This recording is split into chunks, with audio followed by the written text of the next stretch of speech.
اعوذ باللہ من الشیطان الرجیم بسم اللہ الرحمن الرحیم۔ آج کی ویڈیو میں سورہ بقرہ کی آیت نمبر 3، 4 اور 5 کا ترجمہ اور تشریح اور وضاحت دیکھیں گے۔ تو سب سے پہلے ہم دیکھتے ہیں کہ آیت نمبر 3 کی کیا وضاحت ہے، کیا ترجمہ ہے اور کیا تشریح ہے۔ الذین یؤمنون بالغیب ویقیمون الصلاة ومما رزقناہم ینفقون۔ الذین کا مطلب ہے وہ لوگ، یؤمنون جو ایمان لائے، بالغیبی غیب کی باتوں پر، ویقیمون اور قائم کرتے ہیں، الصلاۃ یعنی نماز، ومما رزقناہم اور جو ان کو رزق دیا گیا ہے، ینفقون اس میں سے خرچ کرتے ہیں اللہ کی راہ میں۔ تو یہ ہے ترجمہ اس کا، اور اب ہم اس کی ایکسپلینیشن اور ان کی وضاحت دیکھتے ہیں۔ یعنی کہ سب سے پہلی چیز ہے کہ غیب پر ایمان لانا۔ تو اس کا مطلب کیا ہے کہ غیب پر ایمان لانے کا مطلب یہ ہے کہ وہ چیزیں، ان چیزوں کو ماننا جو نظر نہیں آتی، جیسے اللہ تعالیٰ کی ذات نظر نہیں آتی لیکن ہم اللہ تعالیٰ پر یقین رکھتے ہیں، اس کے رسول پر، اس کے احکامات پر، اس کی ذات پر، اس کے فرشتوں پر، قیامت، جنت اور دوزخ پر۔ دوسرا جو صفت بیان کی گئی ہے جو وہ کیا ہے، نماز قائم کرنا۔ یعنی نماز کا جو بھی ذکر کیا گیا ہے، قائم کرنے کو کہا گیا ہے، پڑھنے کا نہیں کہا گیا، کیونکہ اس کو ہم نے پوری پابندی اور اخلاص سے صرف ایک دفعہ نہیں، ہمیشہ پڑھنا ہے۔ اور جو مومن کی تیسری صفت بیان کی ہے کہ اللہ کی راہ میں وہ خرچ کرتے ہیں۔ یعنی اللہ تعالیٰ کی راہ میں خرچ کرنے کے کون کون سے طریقے ہیں؟ اللہ تعالیٰ کی راہ میں خرچ کرنے کے طریقے ہیں زکوٰۃ دینا، صدقہ کرنا، خیرات کرنا، ضرورت مندوں کی مدد کرنا۔ تو یہ تمام جو صفات ہیں، یہ وہ لوگوں کی صفات ہیں جو سچے مومن ہیں۔ اب دیکھتے ہیں آیت نمبر 4۔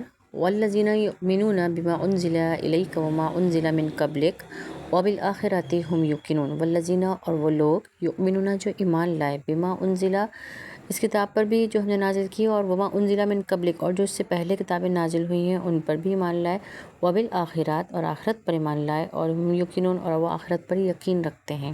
ٹھیک ہے، تو یہ تمام صفات جو بیان کی جا رہی ہیں، یہ مومنوں کی صفات بیان کی جا رہی ہیں کہ جو مومن لوگ ہوتے ہیں وہ کیا کرتے ہیں۔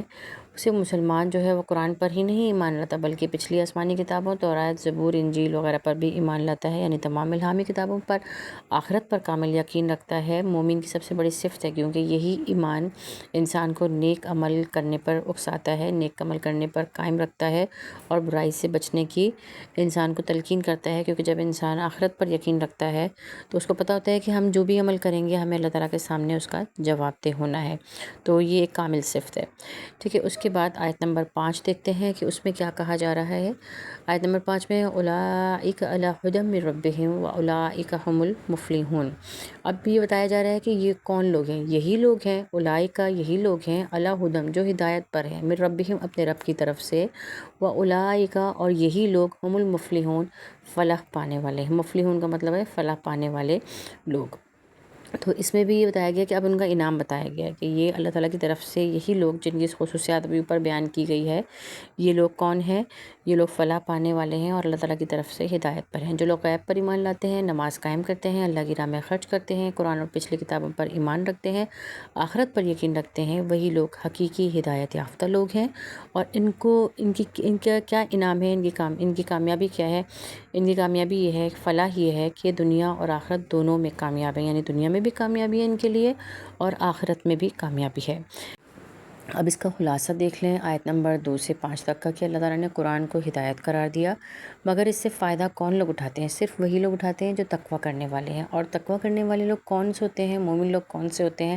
وہ لوگ ہوتے ہیں جو غیب پر ایمان لاتے ہیں، نماز قائم کرتے ہیں، اللہ کی راہ میں خرچ کرتے ہیں، تمام آسمانی کتابوں پر ایمان رکھتے ہیں، آخرت پر یقین رکھتے ہیں، اور ایسے ہی لوگ کامیاب ہیں اور فلاح پانے والے ہیں۔